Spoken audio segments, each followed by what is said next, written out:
I'm in a very gym teacher look. I've got a hoodie, a polo, and gym shorts, which is what every gym teacher across America looks like during the fall. Gym teachers don't wear short pants. I'm Sean. I'm Sky. And I'm Jansen. And this is the weekly pop-up podcast. I am happy to be back. We're happy that you guys are back. It's a podcast about all things pop culture. And this week, we will be talking about the Golden Globes, which were the nominations were released last week. And the show was February 28th on NBC. Usually, in a typical year, which everyone knows the last year hasn't been typical, the Golden Globes would have aired by now, and we'd be talking about Oscar nominations because they'd be rolling out just around this time, and the Oscars would be towards the end of the month. But I think the Oscars got even pushed to like April or something like that. I think so. The Golden Globes is all we have right now, and we're going to talk about them. Just a quick note about the Golden Globes. It is the voters are from the Hollywood Foreign Press, so use that information as you want. I don't really know exactly what that means. I know that it, it's not like the Screen Actors Guild or the Directors Guild, like in terms of that's who the Oscars voters are, along with other people. But they're members of the Hollywood Foreign Press. I do think that includes some American journalists, but just something to keep in mind because I think personally the last year of no real Hollywood premieres or New York premieres has kind of and will continue to affect what gets nominated because it's basically all screeners at this point. You're getting screeners and that's it. And I think not seeing something in theaters can hurt certain movies and can reward other movies, especially if they're more personalized stories and you're more comfortable at home. We're doing this episode a little different than our last couple nominations podcast. So if you hated those, stick around. This is the one. Different This format. is the one for you. This is absolutely the one for you. Instead of going, nomination by nomination, because I think there's like 20, 25 categories or something like that. We are just going to pick out a few things that we really love that got nominated, kind of go in depth on them, talk about those ones specifically, and then towards the end, we'll just kind of rapid fire some surprise nominations, some snubs that we thought. But I guess let's start. Hang on. Didn't you have another note? Oh yeah, this is just a fun fact for our weekly podcast, our weekly pop-up fans. This is going to come out a year after we recorded our very first podcast, which was ironically an Oscar nominations podcast. It was supposed to be a test, but they were like, we did it. So, just throw it up there. Yeah, it was a 2-part episode. I feel like, did we also record the Spiral? Yeah, the next week? It might have been the same week. Next week. Still might be our best app. Yeah, I really like that one. The trailer ones were fantastic. We'll promise to do more of those if trailers. Also, I just want to mention that I know everybody started a podcast during the pandemic, but we did it right before it. Like we started right before we hit that cutoff line. It wasn't like, oh, there's a pandemic now, I need something to do. Although that was really nice. It's been a nice outlet. But celebrating 1 year, guys. Congrats, boys. Congrats to us because some people thought we wouldn't stick with it. I was about to say similar to what we said on the 20th episode about a couple significant others who won't be named, who actually one of them wants to be on the podcast all the time. I got to tell you. She wants to come back. Are you talking about my wife? Because my wife also wants to be on the podcast. We got to do it again. All right. All right. We'll come up with the topic. We can do it. We should have done it for Valentine's Day. So stupid. Stupid. Stupid. Yes. Let's get into it. Guys. Sorry. Happy 1 year. Congrats, guys. And happy Valentine's Day, because that'll happen. Happy Valentine's Day. Hope you guys are treating your ladies nice, okay? All right. So I guess I will kind of kick things off. The thing that I'm just looking over the nominations here, the thing for me that I'm most excited about that got nominated, which, all of these mini award shows, I guess they're not mini, but all of these award shows kind of are telling for the Oscars. But the film that got the most nominations in is Mank. They got 6. The only other thing with 6 nominations is the TV show The Crown. As I said, I think before on this podcast, I loved Mank. I don't know if we even talked about it. I don't think we discussed it at length. First reaction to Mank getting like the most noms, which I enjoyed the film. I liked it a lot. And obviously, technically, it's good and everything. But the first thing that comes to mind for me is it just goes back to like Hollywood loving Hollywood. And I know this is the foreign press, but it just goes back to like movie folks love movie folks. Yeah, Because the movie is nothing but like it's the same scenario as last year with Once Upon a Time in Hollywood. It's nothing but an ode to Hollywood in a different form. Or I mean, it can also be looking at as a negative, but when you're legitimately referencing and playing off of Citizen Kane, like there's nothing more like film criticky than that. Yeah. I mean, I thought Mank was really, really good. I mean, I love David Fincher. The script, so he got a nomination. His father got a nomination for the script, although I think it does have to be, said that a lot of people came in to touch up the script. I mean, it wasn't the original script that his father wrote. There are some quote unquote ghost writers for the script. Ironic. Don't you think? Pretty ironic. Yeah. Gary Oldman got a nod for lead actor. And Amanda Seyfried got a not lead actress, supporting actress. I think so. Yeah. And then David Fincher, motion picture, Jack Fincher, the two actors, and then maybe the best duo composers in the game right now, Trent Reznor and Atticus Ross.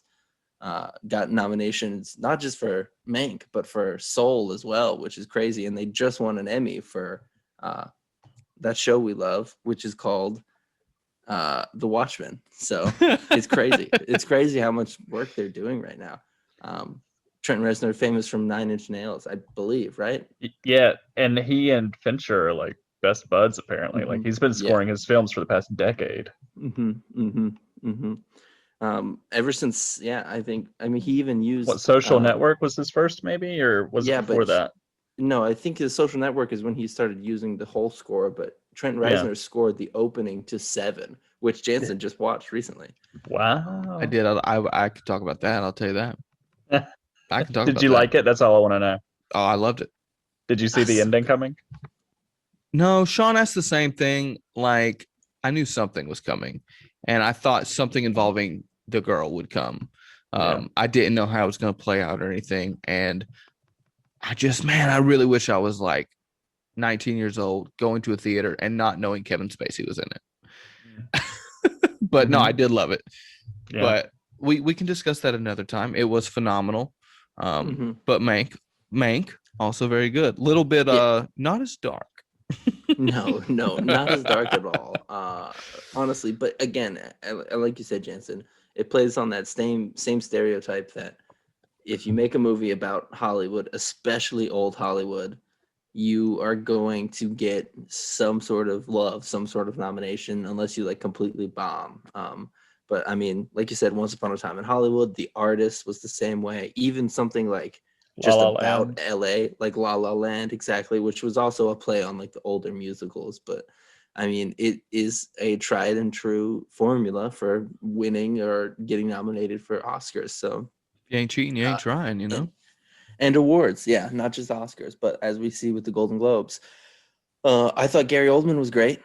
I thought Amanda Seyfried was great. I thought those two would for sure get plenty of nominations during award season.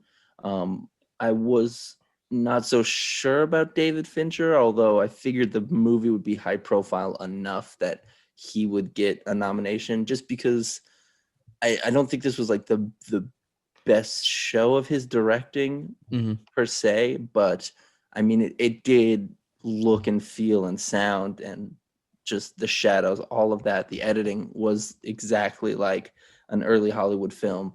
I mean, they even made a special red camera that only shot in monochromatic colors, so black and white.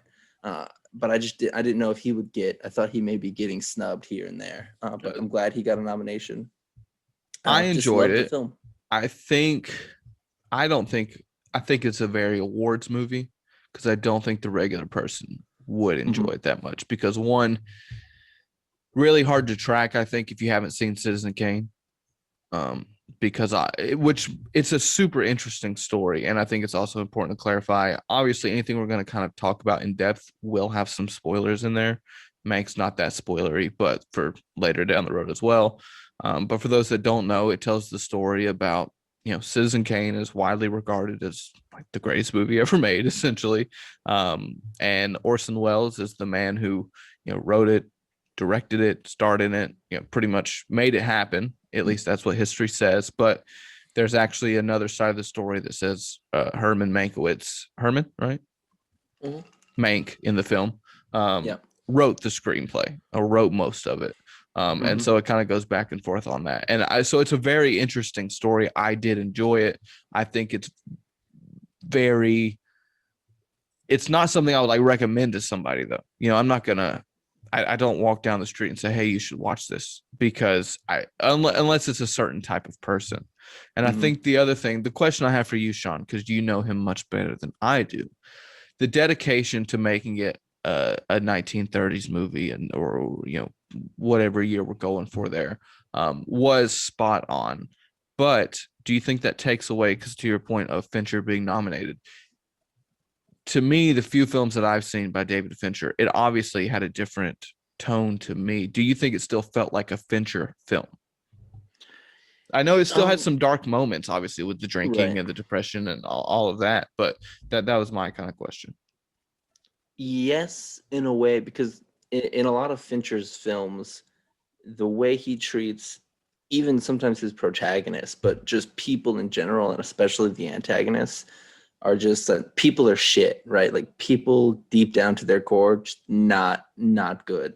And there's really no comeuppance to those people. They just kind of get to be not good. And oftentimes the protagonist is like faced with that fact and they try to, get back at the antagonists.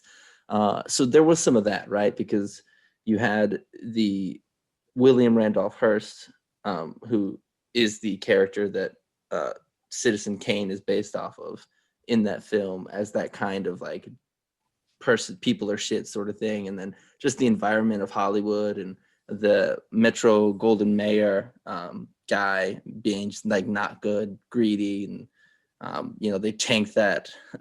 What's his face's? Tank his career. Tanked his career, and then they tanked the politician. Just incredible how much power they had back then, like with the cinema. Right. And that's very Fincher, like people abusing power, people being not good actors.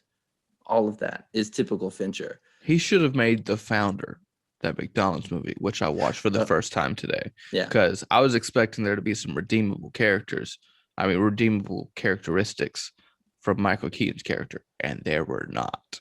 Yeah. But I think Fincher makes it a point to say in a lot of his films that people have very few redeeming qualities, and they only really show those redeeming qualities like in absolutely dire circumstances. So I think there is some of those elements in there. But I think, just like you said, the tone of the movie isn't exactly like the world is lost, blah, blah, blah. So I don't know. It is a Fincher movie, but it's also not a Fincher movie. So that's what I would say. Like it has all the trappings of a Fincher movie, but it's a little bit more like, of course, not even so stylistic, but just like it's just very stylistic. Yeah, just lighter, I guess. Than you're not gonna have scenes like you have in like Girl with the Dragon Tattoo, or it's similar to Social Network in a way. That's true. That's true. Yeah, that's how I would say. But if you haven't seen it, definitely see it, because it's going to be brought up a lot during award seasons. Absolutely. Unless you're like not into movies, in which case don't see it. If you just watch movies for the action or like rom-coms, definitely not the movie for you. But I know one other thing I wanted to mention, just because I know that, or I'll really ask you about, because I know that you've mentioned it. You really thought it was some of the best dialogue of a Fincher film. Isn't that right? Yes. Well, I think Social Network is the best, right? Because Aaron Sorkin. Of course. I think that makes sense. But for a movie that Fincher is primarily in control of, it was some of the, like, just the wittiest. I watched with the subtitles on, Of course. kind of accidentally, honestly, but it just some very, very witty jokes, some very like winking humor to the 1930s, and even to stuff like socialism becomes a issue at a party, which is my favorite scene of the whole film is that party. Good scene. Good scene. It's so fun back and forth. All the actors really get to show off, especially what's his face? Gary Oldman. No, Oh, yeah, okay. Gary Oldman really gets to show off. I really liked that scene, and yeah, some of the best dialogue I have seen from a pretty solely Fincher product in a really long time. All right, that's Mank. And that's Mank. I do just want to real quickly shout out that another one of my faves from this year, Ted Lasso, nominated for best series in comedy. I thought that's what you were gonna go with. Yeah, that would have been my guess. It very well could have, and nominated for Jason Sudeikis got it for best lead actor in a comedy. No chance of winning because it's definitely going to go to Eugene Levy. No chance of winning because it's definitely going to go to Schitt's Creek. But really, just a heartwarming. I see so many more people like weekly just catching on. Yeah, they're like, this is really good. It's great. I think so. Apparently, they only really want to do like 3 seasons, which gives me hope, because that means it'll be a condensed story and they won't have a rut of like, oh, what do we do now with these wacky characters now that they've lost and then they've won and then they whatever again. So I'm happy about that, but I think it could be a pretty big show by like the end of season 2. I think, just like with what you said, I see people that I follow on Twitter that I never talk to are like, have you guys seen Ted Lasso? It's brilliant. So just a great show. Glad it's getting recognition. Really wish Dave from FX was getting recognition, but I can understand why the foreign press may not be excited about Dave. Bro, I better get some noms, bro. Eventually it will, I think. Mm-hmm. Sky? Yeah. I do want to touch real fast on David Fincher dialogue. I know, you're saying, in terms of a Fincher centered project, and I haven't seen Mank yet. I want to, but I think I'd probably. I mean, I guess I'd have to agree with you because Gone Girl was based off of a novel, which I really enjoyed. Gone Girl. And then you got Aaron Sorkin for Social Network, and then you had Zodiac. Zodiac had some great dialogue as well. But and it's not that he's bad at dialogue, right. Any means, but like, but you can tell that he's just getting better. Right. Yeah. He is getting much better, which is wild because he's been at it for 40 years or whatever at this point. Yeah. But I think my favorite example, and it's not even his really, because it's Fight Club, but Chuck Palahniuk, he borrowed so much from Palahniuk. But every time I think about Fincher and like really great dialogue where I can like sit back and recite it, like it's always been Fight Club for me. And he's been, I don't know if I want to say lucky, but very like particular with his choices.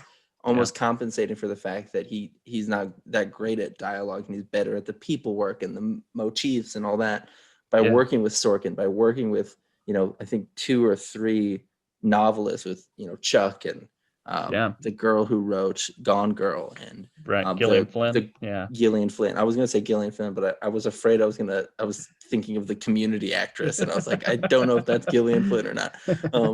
And then with the girl with the dragon tattoo book, Steve Larson. He's done a lot of books and adapted those. So he's been very particular, but Mank was a very, very personal project that he tried to get made for years because it was a script that his father wrote before he died, and he got it done, and I love it. Yeah. I really look forward to seeing it. I just gotta find time, but I've talked about it. I haven't I've seen a lot of stuff this year, but a lot of it has been older. Haven't been able to see a lot of new stuff, but I loved Borat.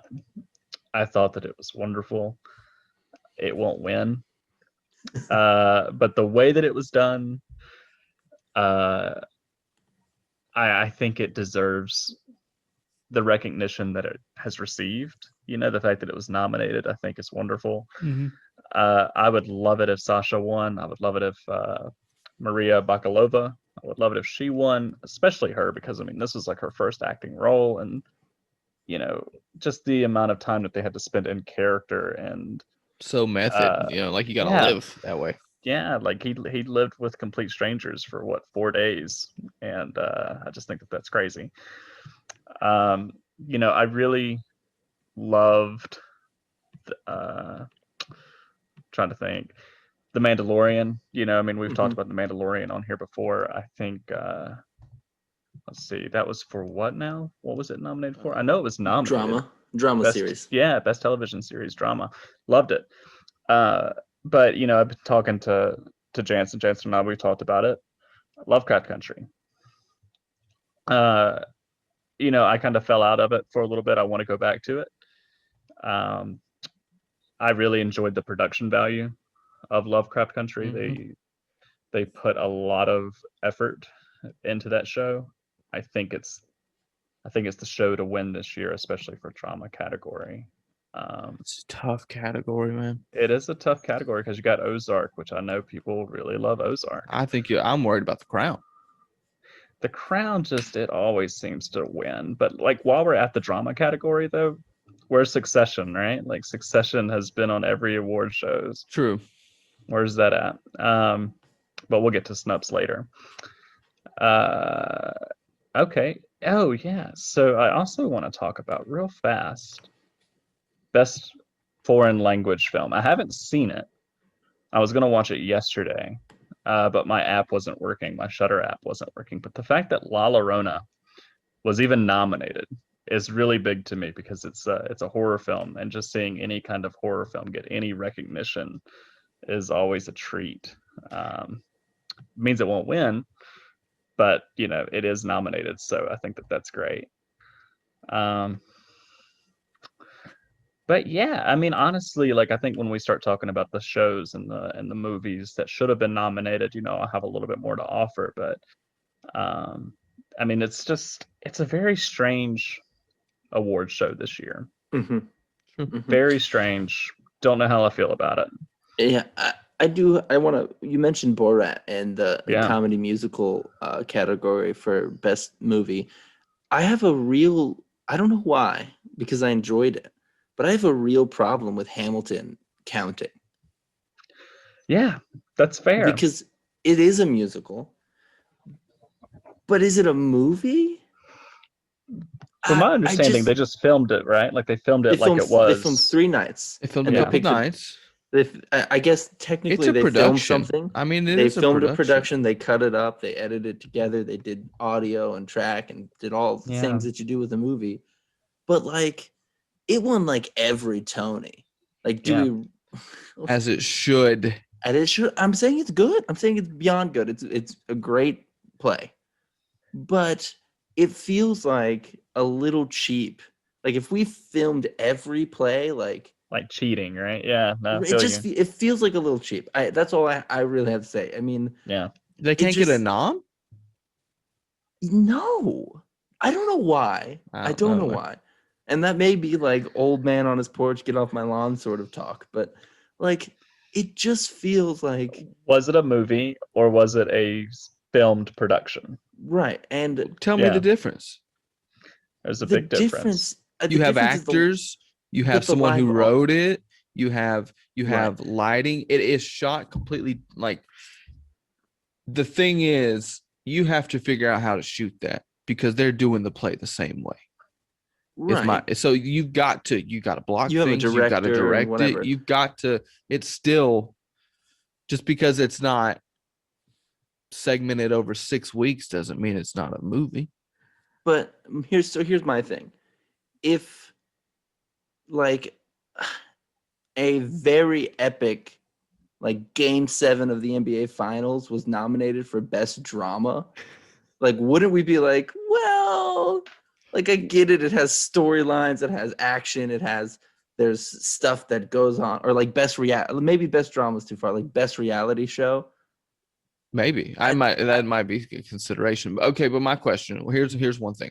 Would you feel better about it if it came out like the year the play came out?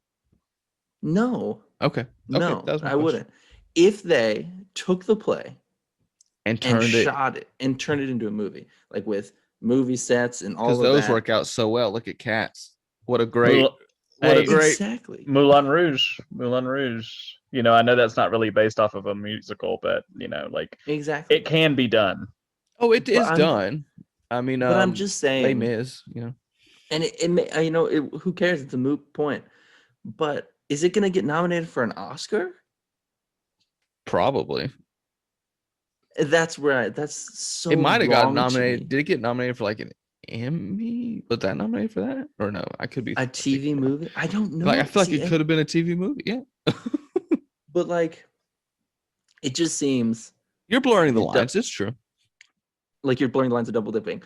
But I'm also a proponent that's like, who cares if it came from Netflix or if it went into a movie theater? Like, it's a movie, it's a movie. So Yeah. I don't know. It's tough. I don't know. I don't know. That was just, I was like honestly shocked to see that nominated. And I was like, what? I was was like, shocked okay, well, because it feels like I watched Hamilton 8 years ago, like in movie that's form. It feels that long ago. that's how I also felt in the animated category about Onward, because Oh, I watched Onward at this time last year, yes. basically, I with my rewatched it kid. like this past weekend with my in-laws, and I was Yeah. like, golly, Like it feels like 3 years ago I watched this. my other son wasn't even born yet. I didn't even know what his gender was by the time when I watched Onward for the first time, and now it's like nominated. It seems so strange, and I think maybe that's just because of the shifted timeline. I don't know. That's crazy. But do you have anything else, Guy? I know I hijacked that to talking about how weird I feel about Hamilton being nominated. No, you're fine. There's a lot of stuff on here that I do want to see. I saw that Al Pacino I want to was see that nominated for Hunters. for Hunters, and I've been really wanting to see that. But Me just too. a quick fun story about that. I think I'm probably going to hold off for a little bit and hopefully forget because so with what I do in school is I read a lot of spec scripts. So like, you know, like if I have like, you know, other students and they want to write, you know, like a spec script based off of an existing show, you know, they will. And you know, one student, she wrote her spec on Hunters, and she picked up right at the end of season 1. So when I'm reading it, I was like, oh, this is kind of what happened at the ending of Nice. season 1. And she was like, yeah, have you not seen it? And I was like, no, that's okay. No, I'm your teacher. So- It's fine. Whatever. So now I gotta kind of wait a little bit, and hopefully it just leaves my memory. Oh, real quick, did you like season 2 of The Boys? I know you finished that. Loved it. Yeah, that's And right. that So should great. be nominated, So great. but we'll go to that later. But yeah, I mean, it was just The Boys has some of the best writing that I've seen. I would say that it's the characters are just so bonkers. They're so entertaining. They're so memorable. And I thought the meta take on like today's society is also like Yeah, so it's well like done. it's like I know it's based off of a comic book series, so I'm Mhm. curious to see, you know, like if they took some liberties or if they're following the comic book series. But it's almost like they just unpacked the last 4 years into a show, and they did it so well. With superheroes. Yeah. Perfect. But yeah, go ahead, Jansen. All right, I've got two that I just wanted to mention, and then I've got one big snub that I kind of just wanted to focus on solely once we get to that part. But my first one was also first of all, this isn't who I'm focusing on, but it's in the same category. Jared Leto for The Little Things. I told you he killed it. If nothing else, he killed it. Daniel Kaluuya, which Wait. I'm sorry. Before how you do get to say it? Daniel. Oh no, how do you say it? I thought you were gonna correct me. No. Oh, okay. Before I want to talk I was about. like, I probably said it wrong. I don't know. No. I want to talk about Jared Leto real fast. Have you guys seen the new character design? Yes. Okay, so what does that mean? No, man. Apparently he's showing up in some like it's gonna be like a vision, essentially. It's a vision of what happens in Earth if they don't stop everything happening. For those that have no idea what we're talking about the Snyder version of Justice League. What's 4? 4 hours. Is it 4 hours? Yeah, it's 4 hours. You're lying. No. Never really gonna I watch was it. really excited. I was excited to watch just to see what was going on, and now I'm never gonna watch it. You just made me not watch. Yeah, that's You 4 have to- lunch breaks. You I'll have never to do that. treat it like a TV show. You just got to do hour chunks or like 5 40-minute chunks or something. But that looked wild. I don't know what's going on. It makes me want to watch even more because it looks so Isn't not it good. black and white? No, I don't think so. I think it's got a I've very seen dark s- color palette. I've don't seen think it's in so black and much of white. it though. Like Yeah. More like a maybe he's just sepia. maybe he's editing in black and white and then it's going to be colorized, but I've seen like so many videos like Zack Snyder tweets out video and it's like his screen is black and fucking white and it's like Yeah. why is it, what's happening? Yeah. But that's all I wanted to talk about. Yeah, no, I have no answers there, Sky. Back to Daniel Kaluuya. Kaluuya? Kaluuya. It's Kaluuya. Kaluuya.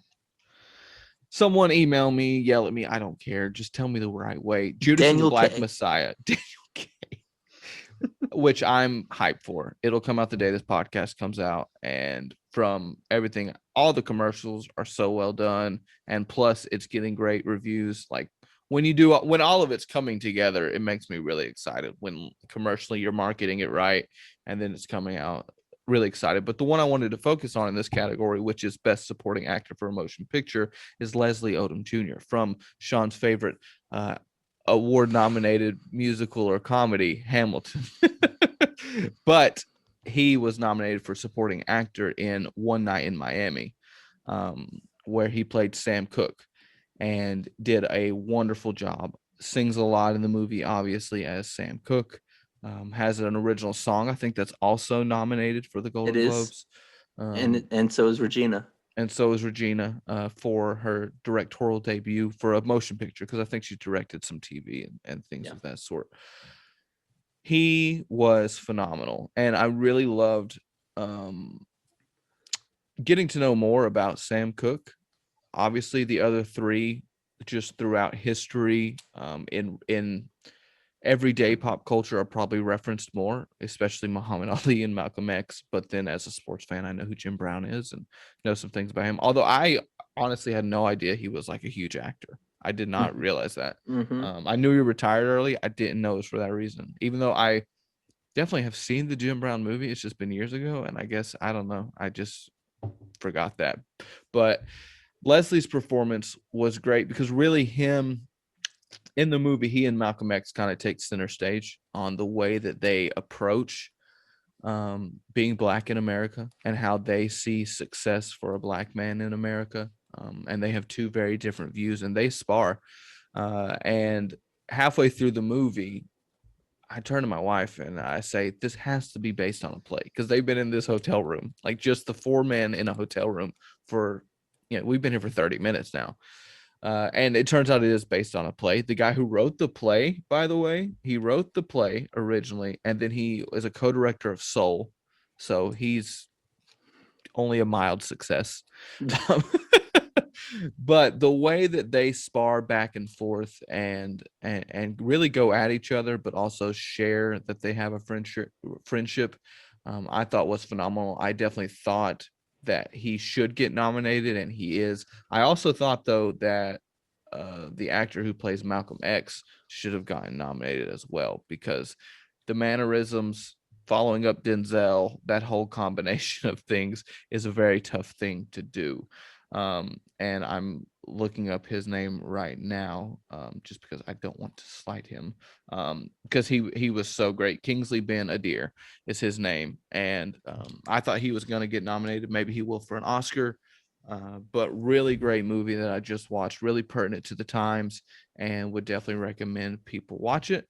The other person I wanted to focus on real quick was nominated in the Best Actor Motion Picture Drama, along with Chadwick Boseman, Anthony Hopkins in The Father, which I'd really like to see. It also has Coleman in it, who she got nominated for it as well. Oldman's obviously in there, and then Tahar Rahim in the Mauritanian, maybe Mauritania. It Sure. has several noms as well, but the one I wanted to focus on was Riz Ahmed for Sound of Metal. Mm-hmm. Really great. Can't wait for the Oscars for it to be nominated for best sound design, because I've never seen it done like that, where truly they made it feel like you as an audience member have hearing problems or are deaf or are putting in cochlear implants, and how frustrating it can be. And his portrayal, which I just imagined was a very tough role to play, because he had to learn sign language if he didn't know it already. But even if you know sign language, you have to act through all this depression, and really take you through a pretty simple story. The whole story is a drummer in a metal band loses his hearing and then has to figure out kind of what to do with his life. So it's not, like Sean said, it's not some big action movie, similar to Mank. It's not something that's going to be pow, pow, pow.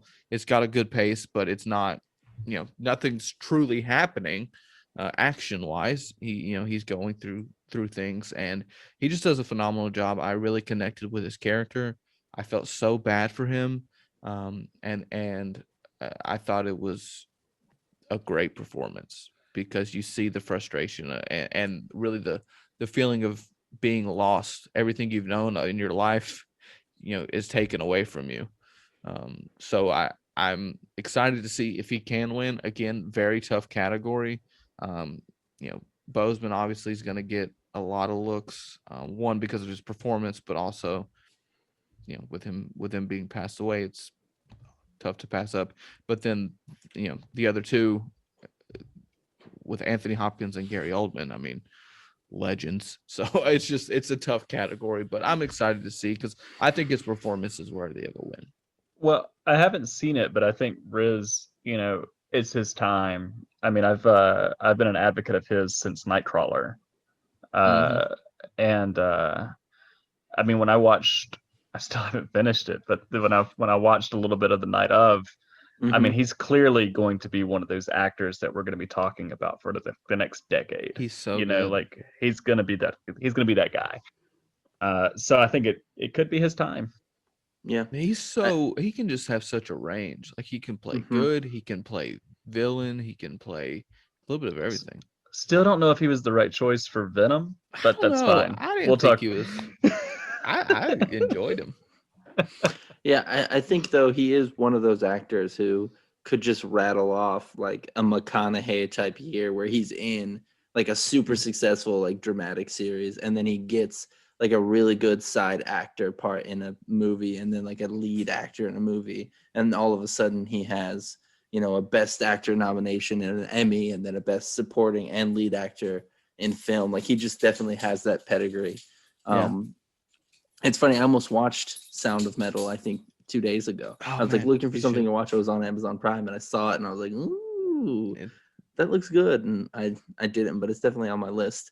But I think you wanted to move on to Snubs. Before we do that, I do just want to shout out Matthew Rhys, who got nominated for Best Actor in a Series for Perry Mason, which I love that show. Super dark detective show. Reminded me a lot, of Seven. Just really good. Had a little bit of a like turn of the century, like evangelicism craze. It was just very good, very like Zack Snyder-y dark tone movie. But it's a series, and it's very good. It's on HBO Max. You guys should definitely watch it. He was phenomenal in it. I'm actually watching The Americans for the first time, and he's in that. Also, just such a good show. I know, and I'm should so I watch it bad with my at watching wife? it. That's my question. Like, should I just watch it, or It's should I wait for fine, her? although there are some serious marital problems in it. It's one of the. I was talking with our buddy Real One, who's been on the pod, and he just watched Malcolm and Marie, which apparently didn't live up to expectations. Oh man, me and my wife literally just said we should watch that tonight. No, because I listened to his podcast episode on it. Feel free to check it out at Real Connections. But it definitely, like, they just argue the entire time. And I texted him, I said, it sounds like one of those movies where like their arguments are a little outlandish, but every now and then you are just like, they have a good point. They have a good point, and it starts an argument in your own life. I was like, "There's no need to watch this." It's like Marriage Story, right? I You told did not Megan, wanna- yeah, I told Megan, I was like, yeah, I was gonna pick it as like our date night movie like last Friday, and I was like, then I listened, and I was like, no, it's okay, we'll just skip it this week. We'll just watch WandaVision. We'll just watch WandaVision, which we did. I caught her up. Let's go. Sorry, Sean, to cut you off. I don't know what I was saying. I don't either. Oh, we're gonna Oh, go to and the Snubs. Americans. The Americans. Oh, The Americans. It's a really good show. I'm terrible at like keeping up watching it. Like I watched the first 5 episodes probably about 3 months ago. And then I remembered like literally 2 days ago, I was like, oh my God, I was gonna watch The Americans. It's like the me time show. If it's not like And- on Netflix in like the continue watching, I don't click Amazon or Hulu nearly as much. Mhm, right. I feel And so you. it was actually when 2 days ago when I was like looking for something to watch on Amazon, I was like, oh, the sound of metal or whatever that Riz Ahmed's movie is. And then I saw The Americans right next to it. And I was like, oh yeah, I was watching The Americans. But it's Which- really good. Quick shout out to Anya Taylor-Joy, racking it up right now. She got nominated for Emma. I know The Queen's Gambit got nominated, and she might have got nominated for something in that as well. But Queen's Gambit was great. I haven't seen Emma, but I was like, oh, look, that's impressive. So let's move on to some of our surprises because I think we can all agree super weird nominations. Not that the Golden Globes are always traditional, but just super strange. For me, just a couple that pop off the screen. Emily in Paris. I saw my wife watch that What show are we on doing, Netflix. guys? It was What are fine. we doing? I don't know though if it had any deeper Like an thing to award? it. I don't An know. award. Maybe an Emmy, but like this seems Maybe. weird. I haven't seen And- it, and I'm really ragging on it, and I have not seen a second of it, but I've seen like maybe a combined 2 minutes of it. just Like, doesn't just by seem like glancing. an award. It never movie to seemed me. like it to me. But maybe because it's set in Paris and this is the foreign press, who knows if that's the connection. James Corden getting nominated for The Prom Was when about to everything say I had that. heard about The Prom was that he was absolutely garbage in it and he brought the movie down like so many levels. I don't know if James Corden is a movie jinx, but I do know that the Cats musical and this movie both were not received well in the wake, especially with his performances. So that one surprised me. I don't know. Did you guys have any just like surprise, like, oh, I can't believe this was nominated?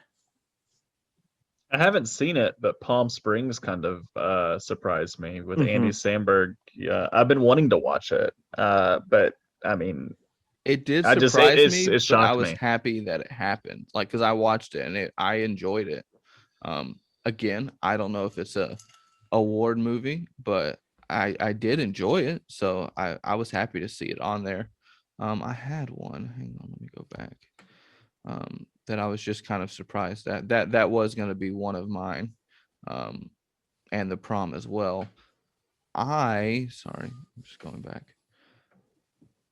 I don't know what music is, so I can't say I'm surprised by that. But didn't seem like that much. I was surprised by Palm Springs and The Prom. And I was a little surprised by Hillbilly Elegy, Glenn Close, because similar to the other movie that Sean mentioned, I heard it was not good. So I'm sure the performance was because it's Glenn Close, but I was a little surprised by that. But I'm more surprised, I would say, by people who were left out. And do we want to get into that or? Yeah, go ahead, Sky. Get into the snubs. Oh, and one other thing I was surprised about. I haven't seen it because it's not my type. But Ratched, I mean that got Ratched? Ratched? Ratched, best drama series. I mean that's a big nom there. So I've heard it's great. Sarah Paulson apparently did a really great job with it, but I haven't watched it yet. I mean, like I said, I mean, I haven't watched too many new things this year. I've been watching a lot of older stuff. But I know that I May Destroy You was mhm. one of the biggest shows of Mhm. the year, and it got snubbed. And from my understanding, all the things that I've read about it, the synopsises that I've read, should have been nominated. End of Five Bloods wasn't nominated. I think that that's a travesty. I haven't watched it, but it's Spike Lee. Like, come on. And his children, I don't know if you guys are on the website, because when I was looking through the nominations, his children are the Golden Globe ambassadors this year, and he got snubbed for Best Director. And I'm not Insane. saying that I'm trying to see who else is a director for it, but I'm not saying they shouldn't be on there in terms of nominations. You know, I love that Regina King made it, obviously David Fincher, but I mean, maybe it is like an airtight group of best directors, but I feel like Spike Lee, that movie, Okay. so good. With Regina's nomination, happy for her. That's great. But for me, the directing wasn't something that set it apart. Again, it's based kind of on a play, and there are camera movements and stuff, and you got to block it the right way. But it wasn't 1970. You know, it wasn't something that's like a huge production. It was a smaller scale. So I'm just saying, if we're poking some holes. And then also from The Five Bloods is Delroy Lindo, who was the lead. Everything I've heard was fun. I mean, just out of this world. It goes back to a similar problem, and I know that this is a different voting body and everything, but my snubs also are people of color. So like, it's just, it's, I'm not done with that either. So I mean, and continue, but yeah, like, go I ahead. just want to make a point real quick about Into Five Bloods, or Into Five Bloods. I think it is going to really suffer because the Oscars are going to be in April, and by that point, The Five Bloods will have been out almost an entire year. And like Jansen said, it felt like I watched Onward 12 years ago and Hamilton 6 years ago. So like, are they just so far out of people's minds by the time they're making nominations that it's, you know, how many of these people are really dedicated and going back at this point in time and saying, I'm going to watch each one over again and see how I feel, instead of just kind of the recency bias of it all? Because a lot of these things that are nominated came out in the last 6 months, 5 months, 4 months. I mean, Jared Leto got a nomination, and that movie came out, I mean, this month, and probably got a screeners out 2 months ago. So I think recency bias is going to play a huge role in all of these awards shows. Please continue, Sky. Yeah, I mean, I was just going to say too, you know, just adding on to the people of color getting snubbed. I mean, you got Lovecraft Country, you know, that was nominated for Best Drama Series, but then you have the two main actors, you know, who were snubbed. And the episodes that I saw, they were wonderful, especially Jurnee Smollett. I thought that she was just great. So it's very interesting to me that she wasn't nominated, because I feel like she deserved to be. But the boys, you know, we talked about the boys. The boys should have been nominated as well, I think, especially Aya Cash, with her performance as Stormfront. I thought that she was just great. What a horrible lady. You love to hate her. Oh yeah. And you know, I think if you can effectively do that, where you're like, oh, I really like this character because she's just crazy, you know, it's an amazing performance, and it's just a true testament to her performance. But and then lastly, before, because I know, you know, I want you guys to talk as well, but for me, the biggest disappointment was I'm Thinking of Ending Things got snubbed. I don't know how that happened, because I mean, I still think that's a front runner for an Oscar win. Definitely seems like an awards movie. For sure. And the fact that it just wasn't nominated for Best Screenplay is just insane to me, because like you know, the screenplay was insane. It was just incredible the way that the story was told. It broke a lot of rules to make that happen, and I think that it did it in a very creative, unique way. So the fact that it just wasn't nominated is just, I will not be watching the Golden Globes this year. But looking back again, that seems like so long ago. So long ago, in fact, that I would definitely watch it again. I'm like, wow, I'd like to see that again. I need to refresh it. My snubs were Lovecraft Country related, because I watched all of it. Jonathan Majors is like my new favorite actor, who's the lead in that. Because I saw him in that, and then I watched White Boy Rick, which he's in, and a couple other things that I've just kind of seen him in, and he's so good. He's so good. I want to see that San Francisco movie, maybe the Last Black Man in San Francisco, something along those lines. I could be wrong, but I'd like to see that because he's in that as well. I thought he should have definitely got a nomination, but I would fight for that if I wasn't too busy fighting for Jurnee Smollett, because she was absolutely robbed of a nomination. She was the show. If I think about Lovecraft Country, I think about Jurnee Smollett. The scenes she was in, she stole every one of them. Her performances were so just like iconic. Like it's either episode 3 or episode 4. She comes out with a bat. There's a burning cross in her yard. She comes and smashes out windows of all these cars. And that's exactly the scene I think of when I think of the show. And I really want a picture of that frame because it was so awesome. And you don't want her to win. Okay, that's fine. But she deserves a nomination for, I mean, the way the show is set up, you could have her as a best actress or a best supporting actress. Like either one. Like we got 10 spots here. She deserves one of them. That was definitely my biggest snub, and it was really the first thing that I saw when they came out, because yes, Lovecraft Country got nominated, which it absolutely should. It's much different than anything else on TV. Like Sky said at the start, the production value is out of this world, which you kind of have to be these days. I mean, if you're going to take something like that on, you've got to make sure you're doing it right. But for someone who doesn't even enjoy horror, and it's not all horror, but it's a lot of supernatural and some, scary kind of stuff, etc., it had me wrapped from the start. And so I just think that there should definitely be a spot for her. And when I look at the best television actress for a musical or comedy series, I see 5 white folks. When I see best supporting actress for television, I see 5 white women. When I look at best actress television motion picture, 5 white women. Best television actress drama series, which is where she probably would have been, 5 white women. Not saying they don't deserve to get nominated. The Crown was, the actresses from The Crown, Killing Eve, Ozark, and Ratched, is that how I say it? Were nominated. I'm not saying they shouldn't be, but where was Zendaya, right? Like, where was Zendaya, that who was just one of won, mine. who was the youngest Emmy winner ever for the award that she got, and she's not nominated? What are we?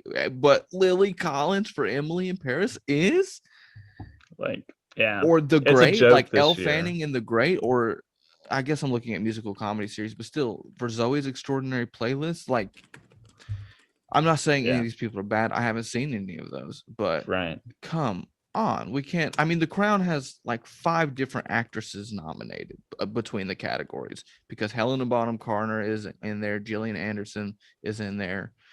There's a spot, is all I'm saying, and so I just think it's if you need to add a couple robbery. more people, it actually is. Do it.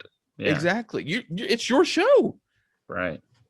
It's you your don't show. have to have 5 people. You can have but 7. It's just, you look at the nominations and there's a trend. They don't line up. Yeah, exactly. There's a trend. So that's my piece. Sorry, I was just. Are we gonna have the hashtag Golden Globe so white this year? Is you that what's should. I mean, I will. think they're covering themselves. Because they have a couple people from actors, like from Best Director. You got Regina King. You've got Chloe Zhao, who directed Nomadland. In some of these other categories, you have a few people, but again, we look at Best Picture Drama. Yeah. Those casts are all white, from what I know. Trial of the Chicago 7 is mainly white folks. I know Sacha Baron Cohen's in there. The Father, Mank. In Best Actress, you have a couple people. Best Actor, you have Riz and Chadwick. So they've got them spaced here and there. But again, once we get into actresses of anything, like I'm looking right now, Best Actress Motion Picture, 5 white women. Best Actor Motion Picture, 4 white men, and then Dev Patel. Oh, Lin-Manuel Miranda. I apologize. But seriously, every actress category, it's all white women. So it's a trend. I don't like the trend, especially when you have so much talent out there that's not even trying to be recognized. Zendaya and Jurnee John David Smollett, just Washington. to name a couple. John David Washington. Yeah. It's out there. That's my piece. Robbery. Sean, your turn. Yeah, I mean, a lot of mine are directly from Da 5 Bloods, Spike Lee, the movie itself, Delroy Lindo, even Jonathan Majors is a supporting actor in that movie. Very, very good. Chews up all the screen time that he has. I love him, bro. He's so great. I think He's these. an alumni. I think the man standing behind Sky in his little virtual background should have been at least nominated. He's fantastic on that show. The show Everything itself else- should have been nominated. The show itself should have been nominated. I mean, Jurnee Smollett, I agree. I mean, she is fantastic in Lovecraft Country. I mean, it's tough with these shows, right? Because it's not like the Oscars where some categories have more. Like, what could have happened, or the Emmys even, when you can go up to like I think 8 in certain categories. Like what got cut at the very last minute. But I do think that it is a huge problem. Like you guys are pointing out that there's no racial disparity in the female actress categories, when this year we've had so many strong performances like Zendaya, like Jurnee Smollett, and I don't understand. I don't get why they don't get it, and why they keep doing it to themselves every year. But yeah, I'm even shocked that John David Washington didn't get something from Tenet, because even though Tenet certainly had its problems, I felt he was fantastic in it. Yeah. And if I had to pick something else from Tenet, maybe the score, because I thought the score was really cool. If not the only thing you could hear at certain points of the film, because I don't know what's going on with Christopher Nolan and the lack of sound mixing in his last 3 films, but yeah. If So you those didn't are watch that movie with subtitles, you made up half the dialogue. Yeah, well, and then even if you watch it with subtitles, you got to make up what it meant half the time. Right. Although I think, Jensen, have you seen it yet? I haven't. No. We should definitely do a Tenet podcast when Jansen sees it, because We should. I'm fine with that. I can work on seeing it. I watch everything with subtitles. So right. But- Well, because I mean, I had COVID, so I got like a whole 3 days off of work, and how kind of during yeah, how kind. During those 3 days, I just watched a ton of movies. So I saw Tenet. I saw a movie I hadn't seen. I wanted to see for the longest time, in Arrival. I just saw a bunch of it, but Do you like Arrival's it? so good. Yeah, I it is. love Arrival. It's really good. Arrival's so good. But when I watched Tenet, I had it on, but I had some other stuff going on, and I was like, wait. I gotta go back like 35 minutes because I don't understand something. And I can't imagine going to a theater and seeing that movie. And which is what, if you guys recall, That's what I was wanted. like That's what he willing wanted. to get COVID to go into a theater to watch that film, because I thought it would look amazing on the big screen. I'm sure it did, because the film looked amazing. But there were just points where I was like, hold on, let's Did backtrack. you see the quote from Pattinson, who was like, he said 70% of the time he had no idea what was going on. He said, I had no idea what I was even trying to do. To explain the point, on page 6 of GoldenGlobes.com, which encompass 4 acting, actor, actress nomination categories, you have 20 nominees. 2 are not white people, and that's Rami Youssef and Don Cheadle in Best Television Actor Musical Comedy Series. The other 18 are white folks. So, if you go to page 5, I see 5, 10, 15, 20. Oh, this was better. Page 5, you have 3 actor, actress categories, and then 4 best television motion pictures. Small Acts, I know, is mainly about people of color. The other 19 nominations. Do you know what color they are? Right here. They're white folks, if you didn't know. So I guess my biggest question is, what's it gonna take? It's not like A boycott. it's not like the stuff gonna take a isn't out boycott. there. It's not like for some reason white people are disproportionately making better content. So I just what's it gonna take? Well, I think that, like, in years past, like, you could make the argument that the roles weren't going Yep. to these people of color. Agreed. But now I feel like that's not really something you can say. And I think as we go on, especially in the next few years, with all the, the civil rights stuff that's happened in just this, the last year, and the stories that will spring off of that and be told off of that, I think the excuse will get fewer and fewer. But I don't know. I mean, do boycotts even matter? How many people, like, if 1 million people don't watch the Golden Globes, do 1 million people even watch the Golden Globes? Like, I don't watch the Golden Globes. We saw a lot of change with the Oscars, though. With that hashtag that just went global. So I mean, I think it's effective. It's just, are people going to watch the Golden Globes? Probably not. I wasn't just in before general. though. Like I don't think I've ever watched the Golden Globes. Yeah. I do think, though, I mean, it's not that we think that the people who were nominated shouldn't be nominated or they're not talented, but it feels less coincidental now. You that got to be trying to keep them out. Right. It's like you have to be trying. Before we wrap, though, I just want to know real fast, what have you guys watched recently? Is there anything that you would recommend?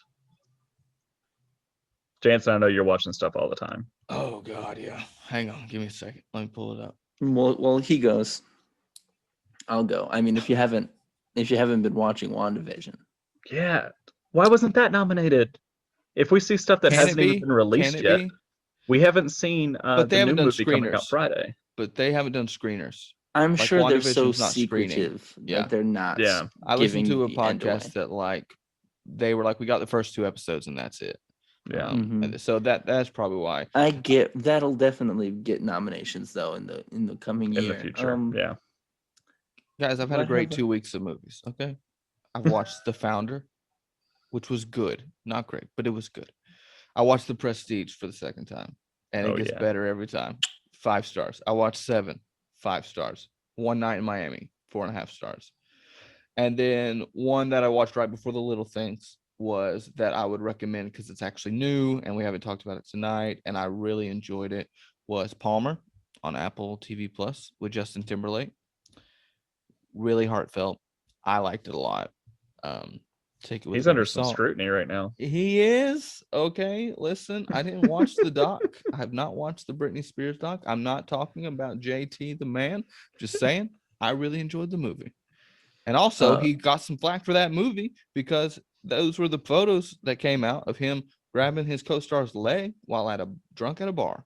So he's been in some hot water, but I really enjoyed the movie. So I would recommend it if you're looking for a nice, heartfelt family. When I say family, the story is about a family. I'm not saying to watch it with your family. Don't watch it with your parents. There is not much, but there's a quick sex scene at the start with your girl from Ted Lasso, Sean. But okay, sorry. But Palmer's what I would recommend that I haven't already recommended. I've got 2 things. One's old. If you haven't heard, Modern Family's now on Hulu and Peacock. I need to watch that. But it's on Hulu. Is it done? Yeah, it's done. It ended in the spring. I would definitely watch that then. So I had watched it back in 2009 when it first came out. I watched probably the first 10 episodes, but I also was like a freshman in high school, or a sophomore in high school, so I didn't really like keep up with it weekly. Yep. It is so funny. I mean, it's well worth every single like best comedy award it won in that that early stretch. Very funny show. The other thing hasn't come out yet, but I'm super excited to watch. I think it comes out like in the next 2 weeks. Is Cherry, the Russo brothers film starring Tom Holland about the PTSD soldier who starts robbing banks. The trailer looked amazing. What's it coming out on? Apple Plus. Great.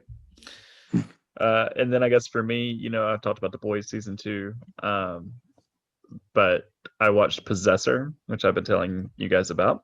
Brandon Cronenberg. So it's David Cronenberg's son who did The Fly, Scanners. He's really known for body horror. And this was really great. Essentially, it's just, take Black Mirror and Get Out and put it and frame it with an assassin who kills people. And it's amazing. It's really good. It's really uncomfortable. Do not watch it with your parents or your kids. But if you really want to be messed up, for 2 hours, that's the movie for you. Sounds right up Jansen's My alley. The question I always have is like, who wants that? Well, the Who poster wants the poster freaks you alone out. is like, what is happening? No chance. You Oh, said we it's gotta not talk about spiritual, it. which did surprise me though. Like it seemed so spiritual, but you Yeah. said it's not, and that's fine. It's I not. believe you. But It's not. That's All all I right. got. All right, that's all. Take us home, Jansen. all right, I'll take us home. Oh, I also watched Logan Lucky, and that plays Take Oh. Me Home Country Roads a lot, so that's It's why a I good thought one, of it. too. That was really good. Surprising. Surprising how good it was, actually. Yeah. Daniel Craig is just killing it right He's now. killing it. Yeah. So Golden Globes are coming up. We're glad you listened to this. We've got some more good content coming in the next few weeks. Of course, you can find us on Facebook, Twitter, and Instagram. Just search Weekly Pop-Up. We'd love if you would like to subscribe and rate the podcast. That helps other people find us. And we look forward to following some more shows and movies and everything with you guys. We hope you enjoyed this, and we will see you next week.